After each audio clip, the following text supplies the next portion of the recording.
जी हाँ दोस्तों, नमस्कार। आप देख रहे हैं पंकज हेरिटेज। आपका एक बार फिर से स्वागत है।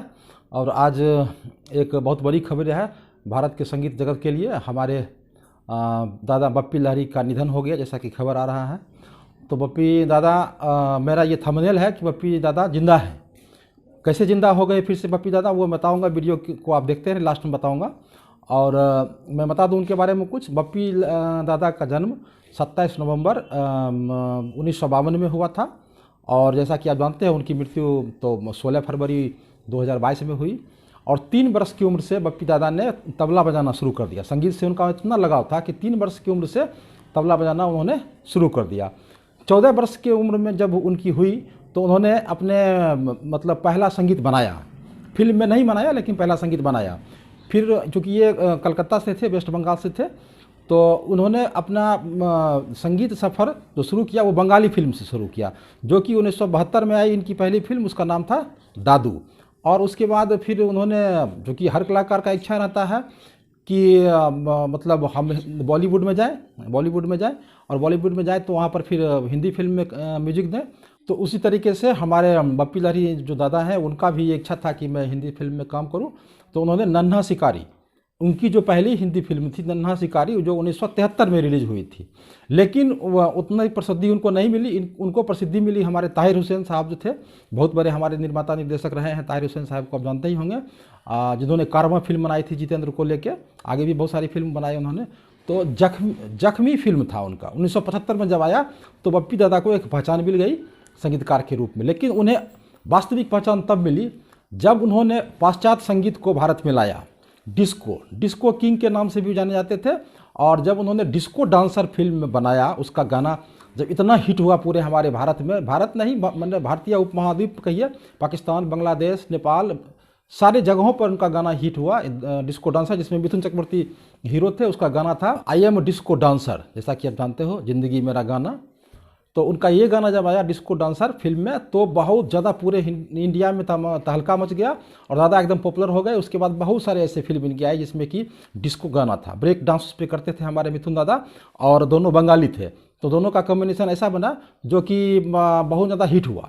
और उसके बाद डांस आया, कसम पैदा करने वालों की आया। उसी समय हमारे जितेंद्र साहब जो थे वो साउथ की फिल्मों को में काम कर रहे थे। साउथ की फिल्म जो हिंदी में बनती थी, तो वहाँ से शुरू हुआ उनका सफ़र। हिम्मत वाला में आपने जैसे गाना सुना होगा, नैनों में सपना, तोहफा, प्यार का तोहफा तेरा, गोरी तेरे, मवाली। उसके बाद फिर अमिताभ बच्चन साहब का फिल्म आया था एक, नमक हलाल की पग घुंघरू बांध मीरा नाची थी, उसका भी म्यूजिक इन्होंने दिया था। उसके बाद अमिताभ बच्चन साहब का ही दूसरा फिल्म आया शराबी, मुझे नौलखा मंगा दे रे ओ सैया दीवानी, जिसके कि हर लोग दीवाने हैं, मेरा भी एक पसंदीदा गाना है। उसके बाद बहुत सारे फिल्मों में उन्होंने दिया। आगे बढ़ते गए। उसके बाद बहुत सारा फिल्म में काम किया उन्होंने, हजारों सैकड़ों गाना उन्होंने बनाया। और उसके बाद उनका सफ़र चलते रहा। तो मैं कह सकता हूँ कि 1980 से लेके 92-93 तक, 92 तक बप्पी दादा का एक दौर था, जिसमें उन्होंने सारे म्यूजिक डायरेक्टर को पीछे कर दिया था।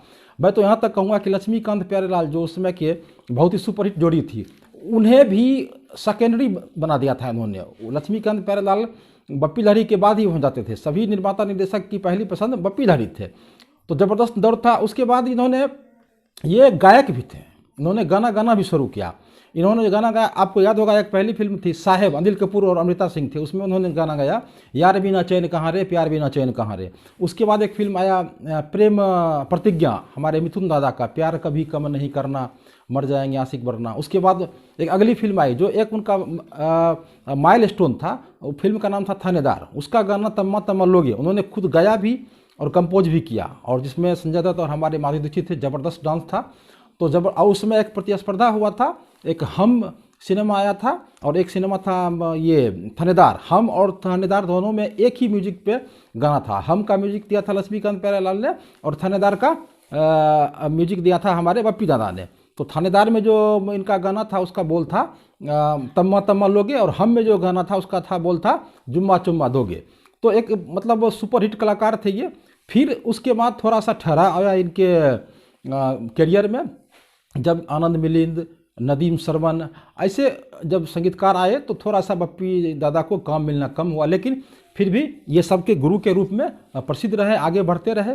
फिर वहाँ से बीच बीच में कभी कभी उनकी कोई फिल्म आती रही, और लास्ट जो उनकी फिल्म थी जोर लगा के हैसा, जोर लगा के हैसा फिल्म आपने नाम सुना होगा, जिसमें गाना उन्होंने कंपोज किया था दर्द करारा। लेकिन मतलब नए दौर के कलाकारों के साथ भी उन्होंने काम किया। वरुण धवन और श्रद्धा कपूर की एक फिल्म आई थी बागी थ्री में भी उन्होंने गाना गाया। उसमें गाना है एक आंख मारूं तो, याद कीजिए आप। ये गाना बेसिकली तोहफा फिल्म का गाना है, जिसमें जितेंद्र श्रीदेवी और जयाप्रदा थे। उसका रिमिक्स जब हुआ तो फिर उसमें बप्पी दादा ही थे। तो एक लंबा दौर था बप्पी दादा के करियर का, जिसमें उन्होंने बहुत ही सफलता पाई और हम लोग उनको बहुत पसंद करते थे। और उन्हें शराबी फिल्म के लिए बेस्ट फिल्म फेयर का पुरस्कार भी उन्हें मिला था, और उसके बाद फिल्म फेयर ने उन्हें लाइफ टाइम पुरस्कार भी दिया। और धीरे धीरे करके जितने भी नए नए आए संगीतकार, वो उन्होंने उनसे सीखा, बहुत कुछ सीखा। डिस्को गाना जब भी बना तो बप्पी दादा का नाम यह हुआ। मेलोडियस सॉन्ग भी बनते रहा, जितना भी गाना उनका आप सुनेंगे तो मेलोडियस भी सॉन्ग था।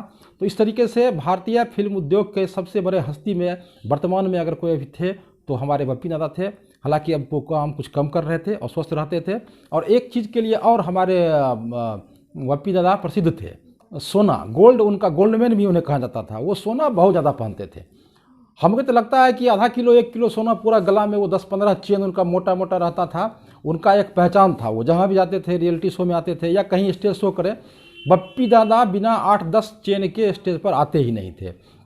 तो इस तरह से बप्पी दादा हमारे भारत के लिए बहुत बड़े संगीतकार थे। उनका निधन होना एक दुख की खबर है।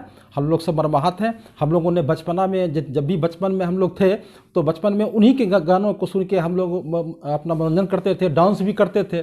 मैंने स्टेज पर भी उनके बहुत सारे गाने पे डांस भी किया है, इससे मुझे सौभाग्य मिला है। और मैं एक चीज़ और बता दूं कि बप्पी दादा का शुरुआती नाम जो था वो मतलब बप्पी लहरी नहीं था, आलोकेश लहरी उनका नाम था। लेकिन जब फिल्म में उन्होंने काम किया तो उन्होंने अपना नाम बप्पी लहरी किया। और उनके परिवार में उनकी पत्नी है और एक पुत्र है जिसका नाम भी बप्पा लहरी है, और एक उनकी बेटी है जो कि संगीत से ही जुड़ी हुई है। तो अब दोस्तों, मेरा थंबनेल था कि बप्पी दादा जिंदा हैं अभी भी। तो अब जिंदा कैसे हैं? जिंदा तो एकदम है, हमारे आपके दिलों में याद रहेंगे सब दिन। उनका गाना अमर रहेगा जब तक भारतीय फिल्म उद्योग रहेगा, बॉलीवुड रहेगा, भारत रहेगा, बिहार रहेगा, समूचा संसार रहेगा। बप्पी दादा अपने गानों के साथ अमर रहेंगे और हम लोगों का मनोरंजन करते रहेंगे। आने वाली अनेक पीढ़ियां उनके गीत संगीत को सुन के अपना मनोरंजन करेंगे। तो बस यही था दोस्तों, बप्पी दादा के लिए हमारी श्रद्धांजलि। मैं उनके इस संगीत सफ़र को सलाम करता हूं, क्योंकि मुझे याद है कि मैंने बहुत सारे उनके गाना पर अपना स्टेज शो भी किया है और बचपन से उनके गीत को सुनता आया हूं। अभी भी जब कहीं अगर गाना बजता है नैनों में सपना, तो छोटे छोटे बच्चे जो आज के युग के हैं, 2022 के हैं, वो भी डांस करने लगते हैं। तो ऐसा उनका जादू था। जो अपूरणीय क्षति हमें हुई है, इसे हमें सहना पड़ेगा। ईश्वर करे कि भगवान बप्पी दादा के परिवार को इस दुख को सहने की शक्ति दे और हमारे बप्पी दादा को स्वर्ग में स्थान दे। तो बस यही मेरा श्रद्धांजलि था। दोस्तों, आपको अगर ये मेरा वीडियो अच्छा लगा तो इसे आप लाइक करें, कमेंट करें और मेरे चैनल को सब्सक्राइब करें। मिलते हैं फिर किसी अगले वीडियो में। नमस्कार।